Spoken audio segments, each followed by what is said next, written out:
வணக்கம் அன்பர்களே, வாங்க வெங்காயம் தக்காளி தொக்கு எப்படி செய்யலான்னு பார்க்கலாம். இது இட்லி, தோசை, பூரி, சாதம் எல்லாத்துக்குமே இது உபயோகப்படுத்தலாம். வாங்க, நான் 3 வெங்காயம் எடுத்திருக்கேன், 4 தக்காளி எடுத்திருக்கேன், கொஞ்சம் கறிவேப்பிலை, 3 பச்சை மிளகா, ஒரு 7 பல்லு பூண்டு எடுத்திருக்கேன். அதுக்கப்புறம் 2 ஸ்பூன் மிளகாய் தூள் எடுத்திருக்கேன், 1 ஸ்பூன் தனியாத்தூள் எடுத்திருக்கேன், 1/4 ஸ்பூன் காஷ்மீர் சில்லி பவுடர் எடுத்திருக்கேன், 1/4 ஸ்பூன் மஞ்சள் பொடி எடுத்திருக்கேன், உப்பு தேவைக்கேற்ப. காஷ்மீர் சில்லி பவுடர் போட்டிங்கன்னா கொஞ்சம் கலர் நல்லா இருக்கும், அதனால அதை யூஸ் பண்ணியிருக்கேன். இப்போ எல்லாத்தையுமே நறுக்கிட்டு உங்களுக்கு காட்டுறேன். இந்த மாதிரி வெங்காயம் தக்காளியெல்லாம் நறுக்கி வச்சுக்கணும். நறுக்கி வச்சுட்டு பாணலியில் எண்ணெயை போட்டு கடுகு போட்டுட்டு அது பொரிஞ்சதும் வெங்காயம் பூண்டு எல்லாத்தையும் நல்லா போட்டு நல்லா வதக்கணும். நல்லா வதங்கின பிறகும் பாதி வேக்காடில் தக்காளியும் போட்டு நல்லா வதக்கணும். வாங்க, நான் வதங்கின பிறகு காட்டுறேன். வெங்காயம் இந்த மாதிரி நல்லா வதங்கணும். எண்ணெய் தேவைப்படும், ஏன்னா இது வெங்காயம் தக்காளி எல்லாமே வதக்கி பண்ணுறனால எண்ணெய் தேவைப்படும். சரிங்களா?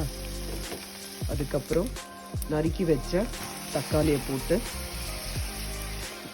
நல்லா வதக்குங்க. நல்லா வதக்கின பிறகு அதுக்கப்புறம் காரம்லாம் போட்டு அதுக்கப்புறமா தேவையான அளவு தண்ணி ஊற்றி வதங்கட்டும்.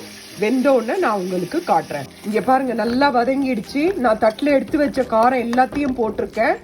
போட்டுட்டு சின்ன டம்ளர்ல 1.5 கிளாஸ் தண்ணி விட்டு இதை வேக வைக்க போறேன். நல்லா வெந்து உங்களுக்கு சுண்டி வரும், எண்ணெய் மேல பிரிஞ்சு வரும். அந்த டைம்ல நான் உங்களுக்கு காட்டுறேன். பாருங்க, தண்ணியை விட்டாச்சு. இதை நல்லா கலரி விட்டு தட்டை போட்டு மூடுங்க. ஒரு 10 நிமிஷம் கழிச்சு இதை திறந்து பாருங்க. திரும்பியும் திக்கா ஆகிற வரைக்கும் வேக வச்சுட்டு கறிவேப்பிலை கொத்தமல்லி தூவி இறக்கிடலாம். உப்பு காரம் டேஸ்ட் பார்த்துக்கோங்க.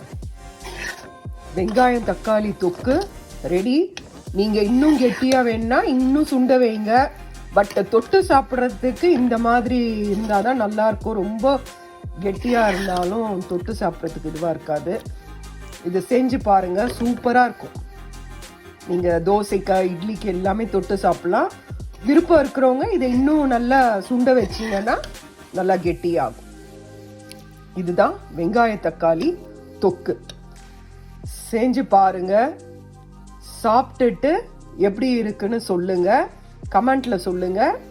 லைக் பண்ணுங்க, ஷேர் பண்ணுங்க, சப்ஸ்கிரைப் பண்ணுங்க. நன்றி, வணக்கம்.